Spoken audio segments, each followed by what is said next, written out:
Enfin, Volodymyr Zelensky se réveille de son long sommeil, si on peut le dire ainsi, du moins pour l'instant. Parce que les propos que Volodymyr Zelensky vient de tenir lors de l'interview qu'il a eu à accorder à cette chaîne CNN démontrent par A plus B que Volodymyr Zelensky est en train de comprendre maintenant là la réalité. Et évidemment parce que Volodymyr Zelensky est désormais en face de l'évidence.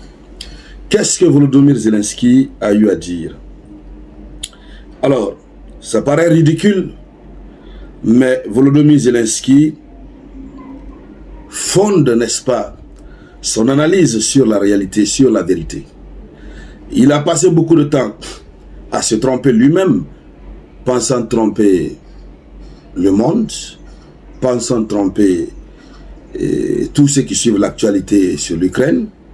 Mais aujourd'hui, par manque de soldats, par manque de matériel, par le fait de l'échec cuisant sur le terrain, il est obligé de reconnaître la vérité et d'admettre l'évidence. Malheureusement, cette reconnaissance de l'évidence ne fait pas plaisir à ses alliés.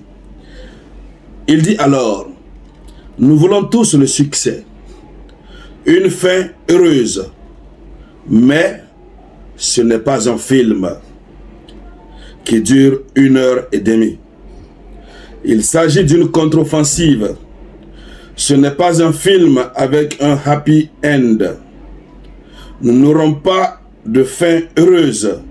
Nous avons perdu beaucoup de gens. Voici ce que Volodymyr Zelensky a eu à dire. Mesdames, mesdemoiselles et messieurs, le mot happy end a été utilisé par Volodymyr Zelensky. Happy end. Une heureuse fin.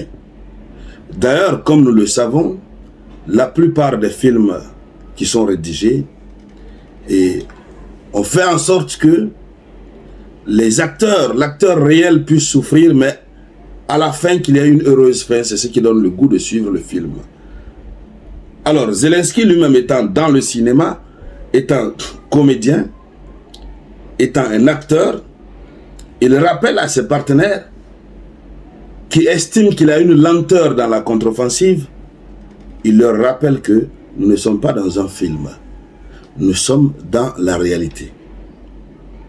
Il n'y aura malheureusement pas de fin heureuse, puisque l'Ukraine a déjà perdu des milliers et des milliers de ses soldats.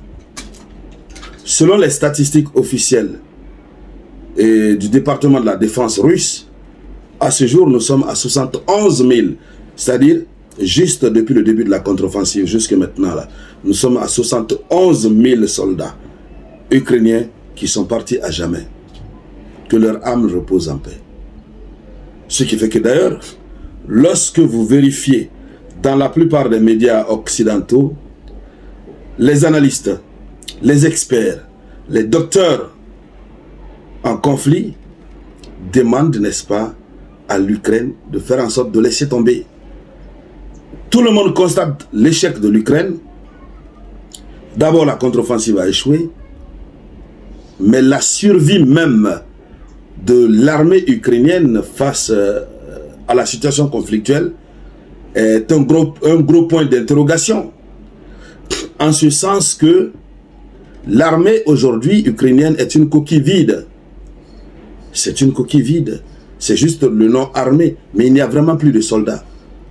Vous avez appris, ces derniers temps, nous avons reçu les informations selon lesquelles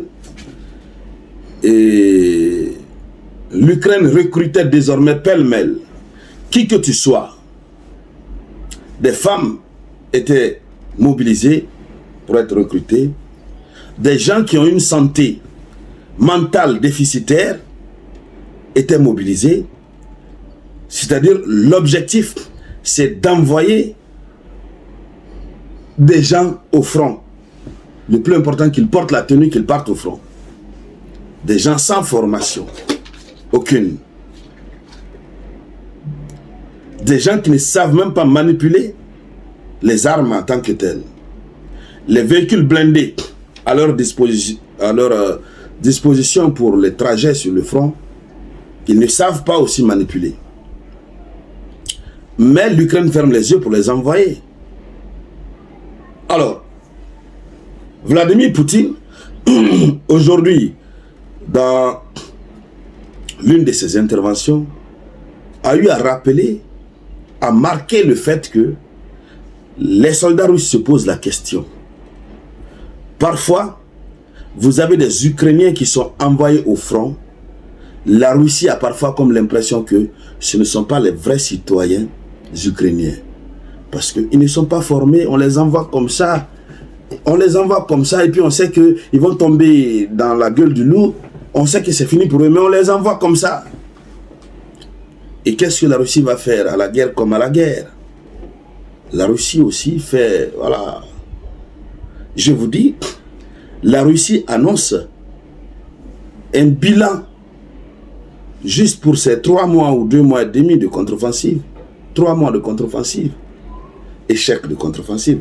En tout cas, depuis le début de la fameuse contre-offensive, qui a connu une grande campagne, la Russie annonce 71 000 hommes déjà partis. Alors, Volodymyr Zelensky, il prévient, hein, il n'y aura pas de fin heureuse. Même si en fin de compte, que l'Ukraine parvenait à obtenir ses territoires, notamment les autres territoires, machin, mais là même c'est un rêve. Mais de façon miraculeuse, si l'Ukraine parvenait à le faire, cette fin ne serait pas heureuse du moment où on récupère des territoires pour qui? Pour des êtres humains. Si ces êtres humains ne sont plus là, on fait quoi?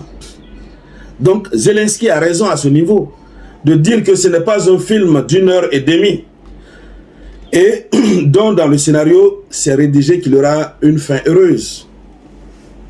Ici, la fin de la situation ne dépend pas des acteurs qui sont sur le terrain, des acteurs occidentaux. La fin heureuse dépend de la Russie. Bon, même si la Russie fait quoi que ce soit, il n'y aura plus de fin heureuse. Parce que beaucoup de familles ont été endeuillées, beaucoup d'édifices publics ont été détruits. Voilà. Alors, si Zelensky se réveille, s'il se réveille réellement, mais pourquoi il ne va pas chercher à faire le pas vers les négociations pour que la paix puisse revenir? Au moins écourter les souffrances des populations. Voici la question qu'on se pose. Mais ce qui reste clair, Zelensky lui-même, il sait. Ils ont testé la puissance de la Russie, ils ont vu. Donc Zelensky a appelé à ne pas croire à une fin heureuse de la contre-offensive des armées, des forces armées ukrainiennes. Il a appelé à ne pas croire à cette fin heureuse. Et c'est un aveu d'échec. Mais malheureusement, cet aveu d'échec ne sert pas du tout de leçon. Alors, wait and see, on va voir. Chères dames, chers messieurs, c'était un plaisir de vous savoir nombreux en train de réaliser ensemble cette vidéoconférence, que je vous demande d'ailleurs de la partager au maximum. N'oubliez pas de vous rassurer d'avoir cliqué sur les cœurs, parce que cela permet de sécuriser la vidéoconférence. Alors, merci à toutes et à tous. Je vous reviens tout à l'heure avec de nouvelles actualités. C'était la voix de votre unique samouraï.